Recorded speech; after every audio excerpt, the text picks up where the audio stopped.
रंकाळा संध्यामठ रोडवर वाहतूक कोंडी नित्याचीच. वाहतूक शाखेचे दुर्लक्ष. काही दिवसांपासून रंकाळा सुशोभीकरणाचे काम सुरू आहे. त्यानुसार रंकाळ्याच्या बाजूने हेरिटेज दिवे बसवण्यात आले आहेत. त्यामुळे रंकाळा आकर्षक दिसत आहे. त्यामुळे रंकाळा पाहण्यासाठी येणाऱ्या पर्यटकात वाढ झाली आहे. पण पर्यटकांच्या येणाऱ्या ट्रॅव्हल्स व फोर व्हीलर गाड्यांच्या पार्किंगमुळे तांबट कमान ते शिवाजी मराठा हायस्कूल दरम्यानचा रोज सायंकाळच्या दरम्यान वाहतूक कोंडी होत आहे. काही दिवसांपूर्वी एका ट्रॅव्हल्सकडून पार्किंग करताना हेरिटेज दिव्याचे नुकसान झाले होते. त्यावर कारवाईसुद्धा करण्यात आली होती. असे नुकसान होणार असेल तर रंकाळा सुशोभीकरण टिकवायचे कसे हा प्रश्नच आहे.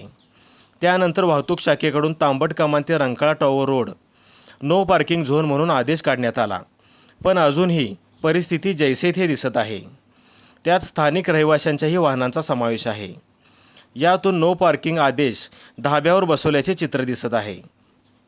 ही परिस्थिती अशीच राहिली तर हेरिटेज दिव्यांबरोबरच रंकाळ्याच्या दगडी संरक्षण कठड्यालाही धोका पोहोचण्याची शक्यता नाकारता येणार नाही. योगदान portal news. Incoming voice call from